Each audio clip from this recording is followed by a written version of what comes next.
Hoy 2 de marzo la lectura continúa con esta reflexión cercana a la oración del Padre Nuestro. Ayer, en estos días hemos estado tratando de descubrir el sentido de la oración y del amor. Y hoy en el texto de Mateo 7:12, vamos a desarrollar un poco esta parte, digamos, esta reflexión sobre la manera como debemos pedir. Vamos entonces a reflexionar sobre eso, Mateo 7:12, las maneras de pedir. Bienvenidos a Meditaciones Peregrinas.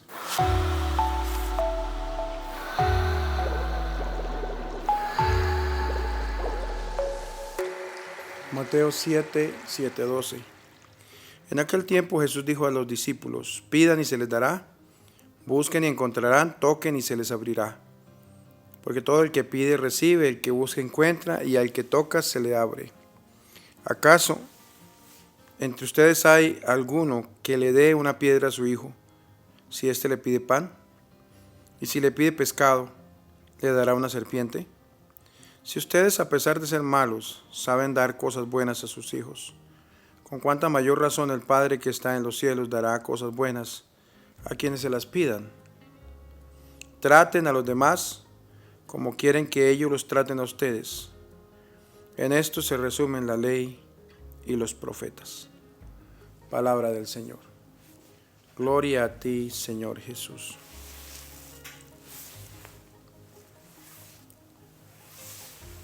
Hoy el texto bíblico nos centra sobre una de las cosas que resumirían, digamos así, lo que es la oración. Aunque muchas veces hablamos y predicamos que nuestra oración no debe ser andar pidiéndole siempre a Dios, pero prácticamente lo básico, orar es pedir, ¿verdad?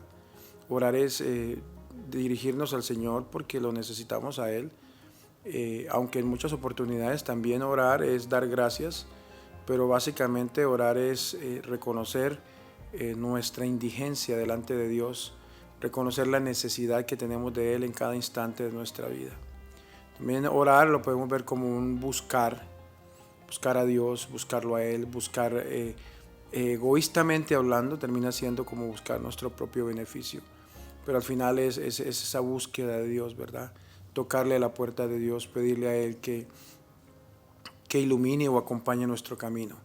Y es una tarea del verdadero cristiano, día y noche, mantenerse en ese espíritu de búsqueda de Dios, ¿sí?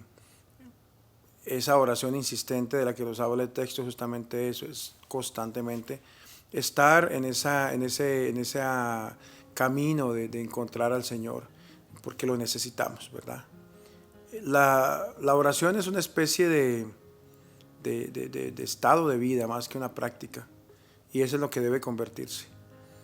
La oración no es simplemente 2 minutos, 5 minutos al día, 15 minutos de un rosario. La oración debe ser todo un estado de vida en el cual cada minuto de mi vida lo estoy ofreciendo a Dios, lo estoy poniendo en la presencia de Dios, ¿sí?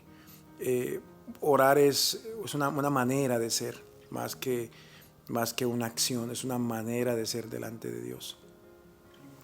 Ahora, hay dos formas como podemos entender la oración, 2 maneras como podemos orar.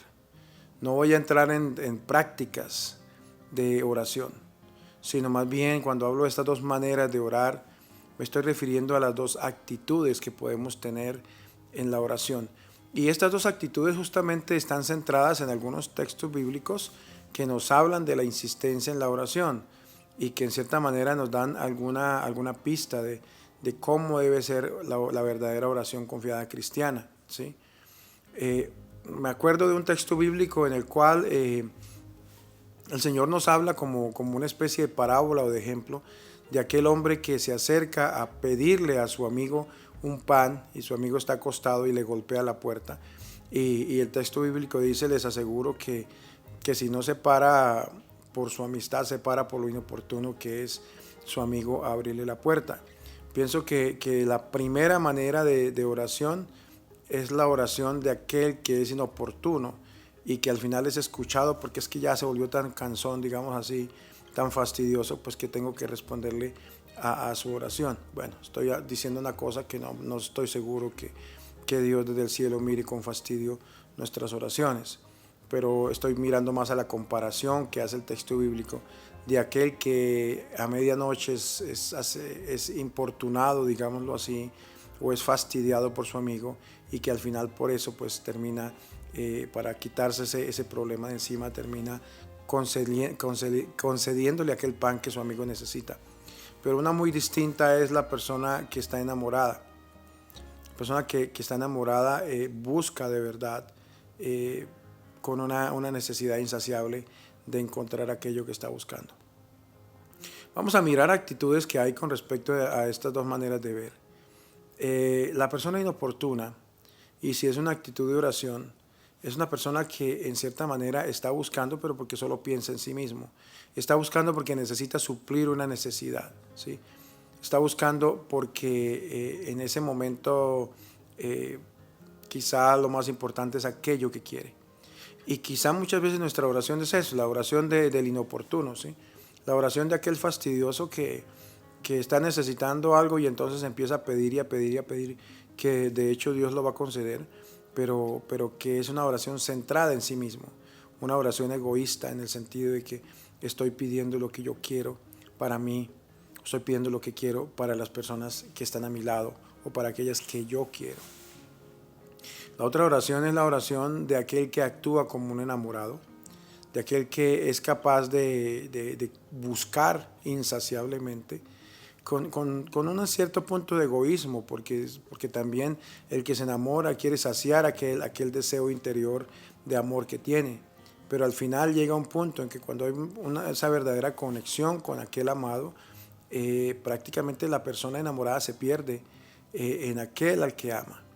Y se pierde en el punto que hace y busca siempre y quiere estar siempre de la persona amada, ya incluso olvidándose de sí mismo, como dice la canción Amar es entregarse, olvidándose de sí, buscando lo que al otro puede hacer feliz. Una fascinación que al final termina poniendo en un segundo plano ese deseo de ser amado y simplemente se convierte en una persona dispuesta a darlo todo por aquel a quien está buscando o amando, ¿sí? Pienso que estas dos cosas, estas dos maneras, estas dos actitudes ante la oración nos pueden ayudar a nosotros a pensar un poco cómo estás orando hoy, cómo es tu oración. Yo sé que muchos de nosotros tenemos dificultades en nuestro camino de oración. A veces nuestro camino de oración se convierte simplemente en unas prácticas difíciles de lograr. Difícil, por ejemplo, tener nuestra práctica diaria del Santo Rosario. Hay días que lo podemos hacer, hay días que no. Hay días que estamos tan distraídos que difícilmente terminamos un rosario. Hay días que quizás estamos un poco más cercanos, pero a veces quizá el punto es que terminamos orando más cuando más necesitamos, y es justamente la oración del inoportuno, la oración de aquel que no tiene como ese corazón pegado al amor de Dios que lo mueve a orar. Esa es la gran diferencia que hay entre muchas personas y los santos. Los santos son aquellos que lograron dar ese paso a dejarse fundir en el amor de Dios y dejar que ese amor de Dios sea el que mueve sus almas y sus corazones, ¿sí? Un amor verdadero es aquello que se busca, digamos así, en nuestra relación con Dios. De hecho, si ustedes están siguiendo esta lectura del día de hoy, el primer jueves, o el jueves de la primera semana de Cuaresma, van a descubrir que la primera lectura nos está hablando de la historia de Esther y cómo ella termina abandonando en su oración, termina abandonándose completamente a Dios y le habla de ese amor que tiene hacia Él, profundo y sincero y completamente entregado, total a Dios, ¿sí? Mi único tesoro eres tú, acuérdate, Señor, solo te tengo a ti, que lo sabes todo. Ese sentido profundo de una oración de amor, ¿verdad? Una oración profunda que nos quiere regalar el texto bíblico de hoy, pero especialmente también si lo conectamos con la lectura primera, sé que nos va a ayudar a entender un poco más el sentido de lo que estamos diciendo. Dejarse llenar de las palabras del Señor, dejarse arrebatar por esas palabras del Señor. Palabras que nos llevan de verdad a una verdadera y bonita relación con Él. Ahora, vale la pena que nos preguntemos a estas alturas de la reflexión acerca de cómo es nuestra relación con Dios y cómo estamos pidiendo, ¿verdad? Si es simplemente una oración de pedir y pedir o es una oración de amor. Eso puede hacer la diferencia.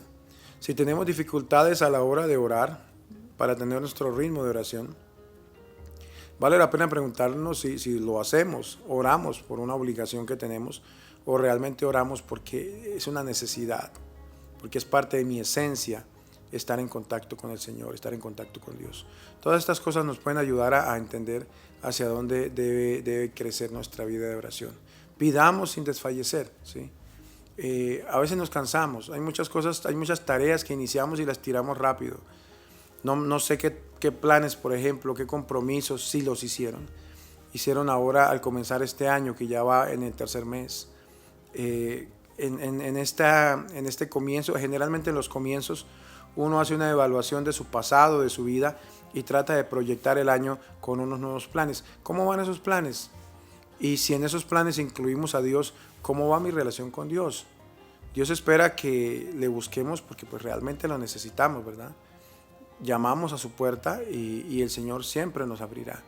Nos abre porque ese amor infinito de Dios no se cierra a aquel que le está buscando. Y de una manera también entender que el Señor está buscándonos a nosotros. Que nosotros podemos ser peregrinos en este mundo, caminantes en este mundo, que podemos en este mundo quizá en muchos momentos ni siquiera saber que lo estamos buscando a Él, en esa sed insaciable de algo que nos llene, que realmente como mendigos de Dios logremos encontrar aquello que Dios quiere ofrecernos hoy. Pidámosle a Él que nos enseñe a amarle más, además de pronto en nuestra oración de pedirle más, que nos enseñe a amarle más.